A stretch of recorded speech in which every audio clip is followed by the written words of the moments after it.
All right, everybody, this is the last segment of our Strendurance Workout DVD with Iron Girl. And this last segment is the segment you've all been waiting for. In fact, it's going to bring everything together and make you feel super flexible and really bring all your hard training together so that you can absorb all that training and become a better athlete. So I'm going to introduce Flexible Warrior Karen Dubs as she does the flexibility segment. Karen, good luck with this. Thanks, Troy. All right, Iron Girls, you ready to get flexible? All right, go ahead and let's get into child's pose. Just bring your feet behind you, just letting the tops of your feet come to the mat. You can walk your fingertips straight forward and just let your hips sit back onto your heels. You can close your eyes and just kind of settle in here for a few breaths. So remember, this is more restorative, relaxing. It's as important part of your training as any of the other training that you do. So let's just take a few breath cycles here. I want you to think about breathing in for 4 counts. Feel a little pause at the top of your inhalation. And then breathing out for 4 counts. Feeling a little pause at the bottom of the exhalation. And then take your fingers and walk them a little bit further away from you as you let your hips sit back onto your heels. And let's go ahead and shift forward onto your hands and knees and come into downward dog by curling the toes under, lifting the tailbone up to the sky, and go ahead and look back towards your feet. Make sure that they're hip distance apart and parallel, and I'll come around and help you a little bit. You want the foundation of your hands to be pressing flat into the mat. Think of the length of your spine, like from the crown of your head up and out to your tailbone. And because your calves are probably pretty tight, right? Your heels are sinking down towards the mat. They might not touch the mat, and that's okay. And if your hamstrings are really tight, feeling still really tight, you can bend your knees a little too. So if your hamstrings are really, shaking or anything like that, go ahead and release your knees all the way down to the mat. Sit your hips back onto your heels and come back to child's pose. So we're going to be focusing on stretches for hip flexors, hips, hamstrings, and quads. Go ahead and come up to your hands and knees, and you can step your left foot up and in between your hands. So from here, I want you to just shift your weight a little forward and slide your right leg just back just a little bit. Good. And then take your left shoulder, if you can, bring it under the bend in your left knee, and place your left hand to the outside of your left foot. So from where here, this should feel good on your left hip. You want to just soften your shoulders and relax your elbows, and just kind of let your forearms sink in the direction of the mat. So your breathing becomes important again here. So you just want to relax into your pose a little bit. Yeah, good, and just allow that left hip to open. So let's try to take at least 3-4 more breaths here. Good. Does that feel good on your left hip? Just sink down, allow the stretch to open up the left side of your body. So let's take one more breath. And then we're going to come up from this. So go ahead and unravel your left arm from around and underneath the knee. You can come up to a high lunge position. If your back knee is sensitive at all on the mat, what you're going to want to do is just roll up your mat a little bit like this and get a little extra padding underneath your knee. These yoga mats aren't necessarily made for padding. So as athletes, we have sensitive knees sometimes. Go ahead and release the knee to the floor. Your hands can be onto your left thigh. The top of your back foot can be relaxed onto the mat. And then you can press yourself back a little bit. So you want to feel your collarbone open, the crown of your head reach up to the sky, and then come back into your breathing. Good. Just relaxing your shoulders down. Soften your elbows. Good. You should feel a nice stretch through your right hip flexor and quad. Let's take one more breath. And then if you want to, from here, if you want to do a little bit more, you can release your hands from your left thigh, reach them out and over top of your head, interlacing your hands over your head. So this is, here you can bring them this way, and then just reach up, drawing the elbows right to the ears. Beautiful. Let's take one more breath here, and then we'll get into hamstrings. So take your hands and bring them down on either side of your left foot, and you can shift your weight back now. And as you shift your weight back, good. If your hamstring's more flexible, you can have your legs straight. And you want to reach out from the crown of your head out to your tailbone, so there's length and space in your spine. And a subtle little adjustment here, if you think of leveling out your hip bones just a little first, and then the tailbone lengthens up and out just a little. And then from there, remember the neck is an extension of your spine, so you can just relax the back of your neck so there's no tension in your neck. Good. One more breath. And then let's go ahead and shift forward from that. Curl your back toes under and then squeeze your back leg straight. And we're going to come into a straddle stretch. So you're going to walk to the front edge of your mat, turn the outside edges of your feet parallel to the outside edges of your mat, and then place your hands about shoulder width distance apart. So depending on your flexibility, you can walk your feet a little bit in or you can walk them a little bit out. And then from here, you're going to relax your elbows again and bring the forearms down towards the floor. And just relax the back of your neck at the same time. So I'll come around and help you a little bit.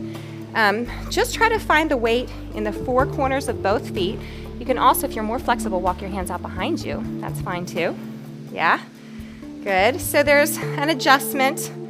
There's a way to change the stretch. You always want to feel relaxed in your stretches. So if you feel like you're quivering a lot, if you're shaking at all, you might want to just back off of it. You guys look good. We're going to come up from here. So you can place your hands right on your hips.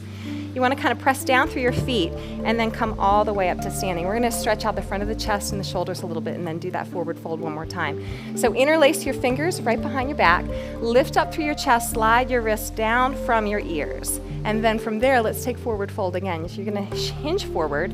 And so now you're adding a chest opener to your forward fold. When you get down here at the bottom, just relaxing the back of your neck again. And let's try to take a few more breaths. And to come up, place your hands back onto your hips, press down through your feet. Try to come up with a lengthened spine. So think of leading with your heart as you come all the way back up. Okay, we're going to get all of that on the other side. So you can turn towards the right foot, bring your left knee down towards the mat. Good. So from here, you can place your hands onto your right thigh and give yourself a press up. So you always want to feel or notice where your spine is in space. So feel the whole crown of your head kind of pull up to the sky, the shoulders relax, and the more that you shift and sink the hips forward, the more you're going to feel it. If your back knee is bothering you at all, again, just put extra padding underneath that back knee. If you want to, you can release your hands, bring them out and up and over your head, interlace your fingers. That looks beautiful. So here you go. And then you can bring the index fingers if you want to and kind of lead up with those, drawing the elbows to the ears. If your back's more flexible and you want to take a subtle little back bend with it too, you can. But just make sure you're not straining your back. So nice deep breathing in and out. Good. Feel all that opening in front of the left side of your thigh and into your hip flexor. So let's take one more breath. Go ahead and bring your hands back down on either side of your right foot. We're going to get into runner stretch, which is a nice deep hamstring stretch on the right side. You shift your weight back into your left leg. Think of your sternum and the crown of your head pulling forward and slide your shoulders back. And then soften your elbows and your forearms kind of towards the floor. So, good. You can, again, just feel like you can relax the back of your neck if you want to, so there's no tension in the back of your neck. Notice where the tailbone is in space and kind of lift it up and out towards the sky just a little bit. If your hips are tilting a little, you might want to try to level them out. So back off just a little bit and then rotate. Yeah, good. All right, go ahead and shift your weight forward again. Looks good, you guys. Let's get that hip opener on this side because I skipped it. So right shoulder, it doesn't matter what order we go, right? Underneath the foot, we're going to get it all. Hand on the outside of the right foot. And just sink your forearms again towards the mat. And you can make subtle little adjustments here. So maybe walk your right foot a little forward, maybe slide your left knee back a little bit. These poses should all feel good. So you want to do this stuff on a regular basis. If it's not feeling good, you're not going to want to do it regularly. So make sure you just find the pose that feels comfortable for you. Try not to force or push. So pressing through your palms, you can come up from that, and then we're going to sit back into child's pose facing this way. So you want to walk your foot a little bit in, bring your knees together, sit your hips back onto your heels, and rest in child's pose. Now close your eyes here in child's pose. Just let the center of your forehead rest to the mat. This is your time, so you're just taking this time out. This is, again, just as important as all the other training. Recovery, stretching, allows your body to grow stronger, lead busy, active lives. So just taking stillness every now and then allows your body to recharge and soak up all the good training that you do. Okay, so let's go ahead and come up to your hands and knees, and we're going to finish off with a prone pigeon stretch, which is really, really one of the best hip stretches you can do. So come forward onto your hands and knees. Let's curl the toes under and come back into downward facing dog. You can look up towards your hands and step your right shin up towards the front edge of your mat. So moving into a pigeon position. You're going to flip the top of your left toes and then just slide your left foot back on the mat just a little bit and find that place where you feel that opening in your right hip. And then if you're feeling okay where you are, you can come down to your forearms. Good. Doesn't that feel good? So just relax. You can put your forehead right on your fists if you want to, or release it all the way to the mat if you're more flexible. And just notice again, if you rock a little bit to the right and a little bit to the left, you'll find the place in that pigeon stretch that you need the stretch the most, okay? And as always, with all stretches, the ones that you feel the most are definitely the ones that you need the most. And they're usually the ones you like to do the least. So that's just the way it is. Good. Let's take one more breath. See if you can soften and relax your right hip just a little bit more as you exhale. Good. And then you can come all the way back up. Put your hands shoulder width distance apart, pressing through your palms. Curl your back toes under. Let's take a deep breath. And then step your front foot to your back foot so you're back in downward facing dog. Again, hopefully the first downward dog we did feels a little bit different from this downward dog. You can, again, just look back towards your feet, especially if you're newer to yoga. You're going to need to check your alignment on a regular basis, and eventually, like everything else, it will come with practice. Let's get that pigeon stretch on the other side. So you can look to your hands and step your left shin up to the front edge of your mat. You flip your right toes under. You can slide your right foot back just a little bit, and then go ahead and come down to your forearms again. So there's a tendency sometimes with these pigeon stretch to lean a little bit. So I want you to think of your hip bones and your shoulders as kind of the guider, and they're pointing straight down towards the floor. Good. You can relax your forehead right down onto your hands. If you stack your fists one on top of each other, that will allow a little bit more lift and a little prop to rest your head on. Good. Now your breathing becomes really important. So it takes the first few breath cycles just to get into the poses, and the second few breath cycles just to kind of settle in. So let's take one more nice deep breath. And then press back up, hands underneath the shoulders. Let's slide the left knee back to the right knee and sit back into child's pose. Just let the hips settle back onto the heels and take a few more breaths there. Just letting right between the forehead rest to the mat. We're gonna come up and take one of the most important poses of all, which is a final relaxation pose. So let's go ahead and come all the way up to hands and knees. Just swing your feet out to one side, bring them out in front of you, and lie down all the way onto your back. So go ahead and just lie down. That's gonna feel so good. Again, the reason this is so important is because we lead very active lifestyles. We allow very little time for stillness and quiet. So go ahead and just close your eyes.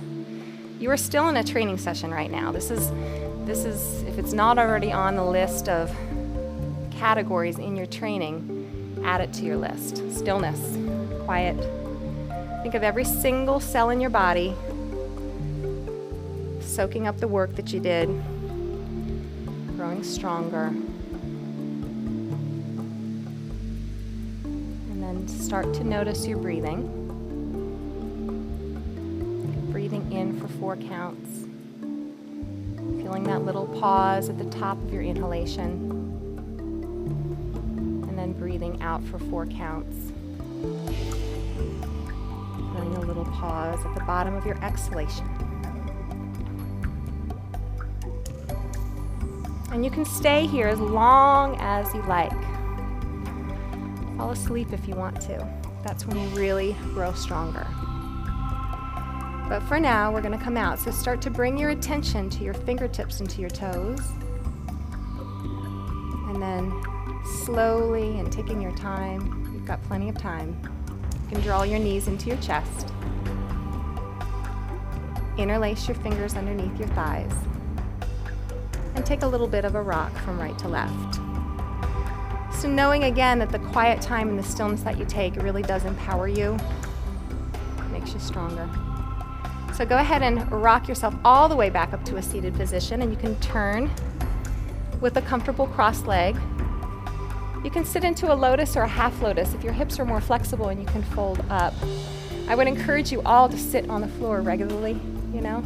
It's a good thing for posture. So let's kind of build an alignment from the base of our tailbone up through the crown of the head. So as you inhale, grow up really tall. Think of the whole crown of your head reaching to the sky. Think of broadening the collarbones and just relaxing the shoulders from the ears. And let's draw our hands through heart center and let the thumbs rest right in front of the sternum. Let's take a deep breath in together. So sweep your hands out to the side and up to the sky. And you can look up and watch your palms touch. And then as you exhale, draw your hands back through heart center. And namaste. You guys did a fantastic job, and I really hope you enjoyed the Strendurance training workout with Iron Girl. And I also want to thank Karen Dubs of Flexible Warrior fame for her cameo appearance in the flexibility segment. Until we train together next time, train safe and train smart. Great job. Way to go. You did an awesome job. Awesome job. Michelle, nice work. Way to go. Way to go. Way to go. You guys did fantastic back there. Good. Good work. Good work. Way to go. We hope that you enjoyed your Strendurance training session. For more information about our complete lineup of training DVDs, camps, and coaching services, visit CoachTroy.com or call 1-888-288-0503. And to learn more about Iron Girl and their events throughout the country, visit IronGirl.com today.